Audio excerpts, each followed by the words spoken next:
Est-il nécessaire de retenir les enfants à table lors des longs dîners? Bonjour, je suis Anne Nagas, la fondatrice d'Apprendre les bonnes manières. Aujourd'hui, vidéo par rapport au réveillon de Noël, au réveillon de la Saint-Sylvestre, concernant les enfants. Donc, doit-on retenir les enfants à table lors de très longs dîners, des dîners de 2 heures, 3 heures, 4, 5 heures? Combien de temps un enfant doit-il rester à table le soir du réveillon de Noël? Jusqu'à quel âge les enfants peuvent-ils s'échapper de table pour aller jouer lors des grands dîners? La question aujourd'hui concerne les parents. Très bien. Alors, qu'on se le dise tout de suite. Je ne vais pas dire que c'est au cas par cas. Non, parce que je pense tout de même qu'on peut ranger les enfants, enfin les situations qui se présentent dans de grandes catégories. Toutefois, la réponse est davantage pondérée par 1. L'endroit du réveillon. Est-ce que vous recevez chez vous avec vos propres règles ou est-ce que vous allez dans la belle famille, chez les grands-parents, avec leurs règles à eux? Et dans ce cas-là, certains grands-parents sont plus sévères, d'autres, à vrai dire, ont déjà eu, donc, de fait, 30 ans de vie que nous n'avons pas eu, et ils sont beaucoup plus permissifs, ils savent ce que c'est voilà, et puis bon, donc ils préfèrent laisser laisser les enfants jouer séparément. Bon. Cela dépend également de la présence d'autres enfants, des cousins, des cousines. Est-ce que vos enfants sont les seuls ou est-ce qu'il y en a d'autres? Là aussi, plus il y en a, plus on les autorise à quitter la table, parce que c'est bruyant, tout simplement. Sans que ce soit une règle dans l'absolu, mais ça pondère la réponse. Enfin, bien entendu, cela dépend de l'âge des enfants, l'âge et de leur éducation, également de leur caractère, de leur personnalité. S'il y a un enfant unique, cet enfant est déjà habitué à côtoyer davantage les adultes. Ce n'est pas systématique, mais bon. Ou certains pourraient très bien me répondre « Oh non, il est habitué à jouer à ses jeux vidéo tout seul et puis être à table avec nous, jamais il supporte pas. » Bon, d'accord, c'est ma personnalité, de l'âge, de l'éducation, de nombreux facteurs. Toutefois, donc, quelle est la réponse idéale? En fait, il s'agit moins d'une question d'âge, on va dire avant cet âge, avant 3 ans, 4 ans, 8 ans, 10 ans, bon, non. Moins d'une question d'âge que d'une question d'éducation à 24 heures de Noël. Donc très concrètement, en tant que parent, 24 heures avant Noël, ou avant, vous préparez le terrain, on n'est pas à la minute près, vous allez faire un pacte avec votre enfant, quels sont les efforts que vous attendez de lui pour Noël.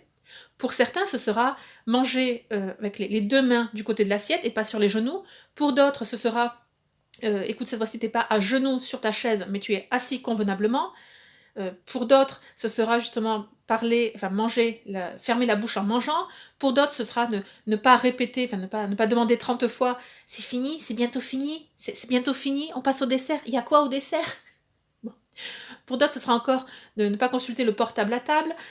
Pour d'autres, vous voyez ce que je veux dire? Par rapport à votre enfant, sa personnalité, son âge, et déjà le chemin qu'il a parcouru dans les bonnes manières et les arts de la table et comment se conduire à table, qu'il fasse 1, 2, 3 efforts supplémentaires. Ça, c'est le principal. Et je vous assure que ça se sentira. Et même les grands-parents, les oncles, les tantes, les personnes autour de la table vont sentir. Parce que les enfants sont sans filtre. Lorsqu'ils font des efforts, on les voit souffrir, quoi. T'as vu, j'ai pas mangé de pain. T'as vu, je coupe pas la parole. T'as vu, je suis bien assis. T'as vu, je demande pas quand arrive le dessert. T'as vu. Voilà, ils sont adorables sur ces points-là. Donc, le but, c'est pas de les voir souffrir, qu'on s'entende bien, mais on reconnaît leurs efforts et ils en font. Et c'est ça le principal. C'est que dîner après dîner, rencontre familiale après rencontre familiale, année après année, ils progressent par rapport à eux-mêmes. On ne veut pas exiger d'eux et de tous les enfants la même chose pour un tel âge. Non, mais vous connaissez votre enfant, vous savez bien mieux que moi quels sont les 3 efforts ou un seul effort à lui demander pour Noël. Et ce n'est pas forcément, et c'est pas le même effort pour chacun de vos enfants. Bon, là j'ai parlé d'enfants. Maintenant parlons d'adolescents. De fait, les adolescents ne sont pas des enfants. Donc les adolescents, oui. Et oui, là, ils doivent rester avec les adultes. À vous de déterminer. Mais ça reste que s'ils, par exemple, ils veulent se lever de table parce que ça en a assez, les adultes, bien, soit. Mais ce n'est pas pour jouer à des jeux vidéo, ce n'est pas pour tapoter sur leur portable. Vous voyez ce que je veux dire? Que ce soit pour une activité, à nouveau, de compagnie. Donc ils peuvent jouer avec les enfants plus petits, ils peuvent être entre eux, Mais voyez ce que je veux dire? Que ce soit, qu'ils quittent la table pour une activité collective, sociale. Vous allez me dire: «Oh bon, ils sont 5, ils vont jouer aux jeux vidéo à 5». Pourquoi pas? C'est pas la me c'est pas le pire des choix, à vrai dire. Mais pourquoi pas se prendre un jeu de société, un jeu de plateau, simplement discuter entre eux, éloignés des adultes qui sont ennuyants, bon. Mais que ce soit pas dans se renfermer dans ce monde numérique des écrans, heu, pour que le soir de Noël ne soit pas le même soir que les 364 autres jours de l'année. Voilà, petite recommandation. Sinon, règle générale, c'est vrai que dans la culture française, les dîners sont longs. Bon, ils sont largement écourtés depuis des années, donc maintenant même on classe un dîner long, un dîner de 2 heures, c'est déjà long par rapport à nos 7 minutes pour un déjeuner ou un dîner en semaine, quoi, c'est bon, donc enfin en famille ça dure 20 minutes, mais ça reste que bon, ça s'est énormément écourté. On n'est plus vraiment sur des dîners de 4 heures, 5 heures, 6 heures, bien que ça arrive encore fréquemment. Toujours est-il que c'est dans la culture française. Donc nous devons enseigner cela à nos enfants. Enseigner quoi? Enseigner la patience à table, le fait d'être devant une assiette vide pendant 40 minutes et de simplement discuter avec nos voisins. C'est pas parce qu'on est... en fait, on a pris ce réflexe qui est un réflexe, enfin, enfin réflexe. Euh, en est-ce un? Ou est-ce tout simplement un état de fait?